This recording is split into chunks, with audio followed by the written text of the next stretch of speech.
Buenas tardes, somos el equipo 4. Estamos conformados por Alférez Castillo, Ana Laura, Méndez Ramírez, José Armando, Río Lara, Tania Carla Karime y Rocha Vallejo, Ana Rosa. Y presentaremos el tema sistemas de flotación. ¿Qué es un sistema de flotación? La flotación es el proceso que se utiliza para separar sólidos o líquidos flotables del agua mediante la inyección de burbujas de aire finas. Lo que hacen las burbujas es que se adhieren al material particulado y lo hacen flotar. La eficiencia de este proceso depende de la densidad y concentración de las partículas suspendidas, así como del tamaño de las burbujas y el volumen del aire inyectado. Utilización de los sistemas de flotación. La flotación se usa principalmente en los residuos industriales que contengan muchas grasas y sólidos finamente divididos. Además, también se utilizan cuando estos residuos contienen materias espumantes, los cuales se eliminan junto con las demás partículas que se quieren separar. Una ventaja de los sistemas de flotación es que si se encuentran partículas muy pequeñas, estas se elevan fácilmente en un tiempo corto donde son arrastradas por la corriente. Tipos de sistema de flotación. Existen tres tipos de sistemas de flotación. El primero es el sistema de flotación por aire inducido. Son equipos que inyectan aire en forma de microburbujas a la entrada del proceso. Estas burbujas son generadas por un sistema doble de ductores y disco difusor impulsor único. Tiene una serie de orificios finos en todo su perímetro para lograr una difusión de burbujas de aire ultrafinas. El segundo es el sistema de flotación por gas inducido y es una alternativa muy interesante, ya que en algunos casos la inyección de aire no es recomendable por el riesgo de exposición en un ambiente rico en hidrocarburos. El tercer sistema es el de flotación por aire suspendido. En este se utiliza un generador que produce burbujas, asistido por un agente surfactante. Este agente cubre las burbujas generadas, haciendo que se enlacen con las partículas poliméricas de carga opuesta contenidos en los flóculos mediante vínculos electroestáticos. Características de los fenómenos de flotación toman el principio de Arquímedes, ya que el fenómeno de flotación consiste en la pérdida aparente del peso de los objetos sumergidos en un líquido. Las fuerzas laterales, debido a la presión hidrostática que actúan sobre el cuerpo, se equilibran entre sí, ya que tienen el mismo valor para la misma profundidad.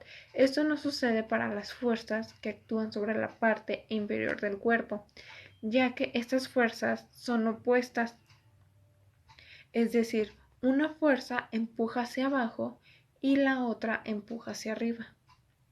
La flotación debe contener las siguientes características. 1. Generación de bolas de tamaño apropiado en relación con las partículas que se desean remover. 2. La adherencia eficiente entre las bolas de aire y las partículas que están suspendidas. 3. La separación debe ser adecuada para el material flotante. 4. La baja relación de recirculación para una máxima eficiencia de separación en el sistema.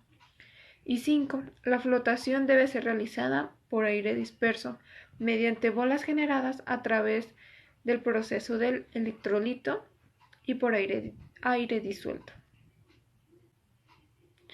La uniformidad y continuidad del proceso se liga al diámetro de burbujas colocadas en la fase líquida, ya que esto mejora si hay presencia de microburbujas, pues el incremento de su densidad numérica y el aumento de tiempo de residencia elevan la probabilidad de colisión y adhesión del sistema, que es partícula burbuja.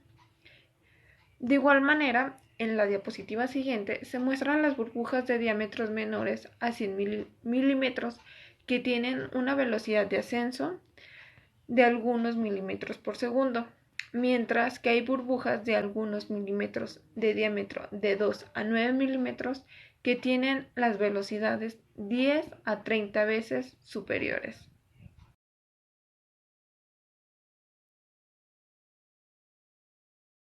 Otra técnica de estimación de grasas y aceites en aguas residuales es la graviometría.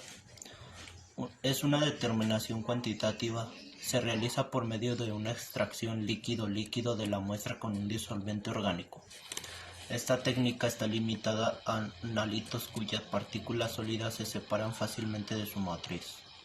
La extracción se puede utilizar para determinaciones de analitos en fases gaseosas o sólidas, siempre y cuando se logre separar con un disolvente adecuado. Después de la extracción, el disolvente se puede separar por evaporación y por medio de la pesada se determina la masa del analito. Una de las técnicas para la determinación de grasas y aceites es la extracción Sotlet, ya que determina el contenido graso de una muestra mediante la extracción sólido-líquido, y se asume que el extracto obtenido por esta extracción corresponde al contenido de la grasa de la muestra. Se determina mediante su masa, una vez que esté libre de disolvente, por pesada, mediante un método gravimétrico.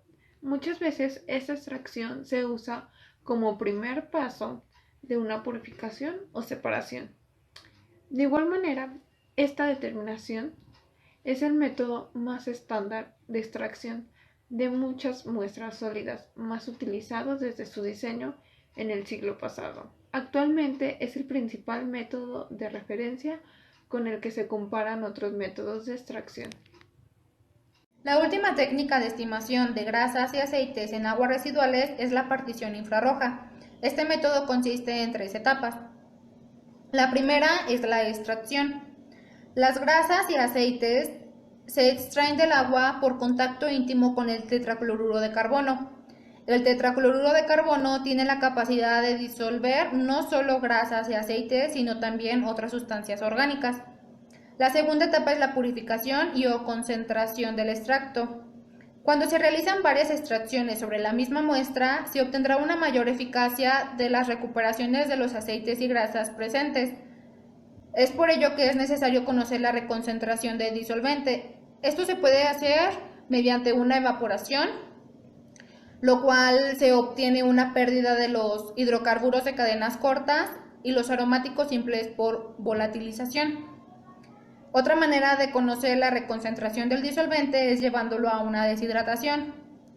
Para llevarlo a la deshidratación se le debe de agregar sales higroscópicas que no interfieran en el análisis. La última etapa es la cuantificación. Los hidrocarburos disueltos en el tetracloruro de carbono se determinan cuantitativamente mediante una curva de calibración. Aquí se emplea la espectroscopía infrarroja. Se hace una comparación de la absorbancia leída con un número de onda. El parámetro medible es la vibración de tensión del enlace carbono-hidrógeno.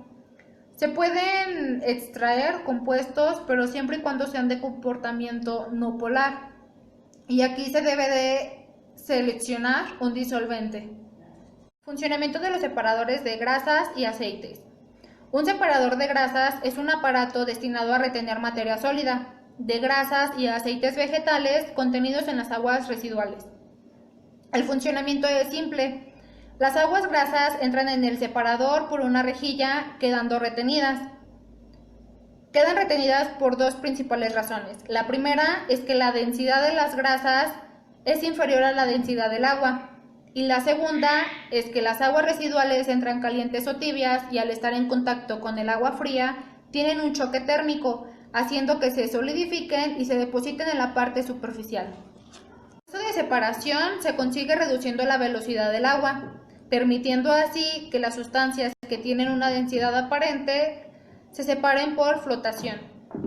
Las aguas cargadas de grasas entran en el separador, las grasas ligeras quedan en la parte superficial, mientras que el agua libre de grasas y material pesado es evacuada. Generalmente, el agua limpia se lleva a una depuradora. La instalación de un separador de grasas evita problemas en los procesos de depuración. También participa de forma importante en la eliminación de olores en el mantenimiento de las conducciones.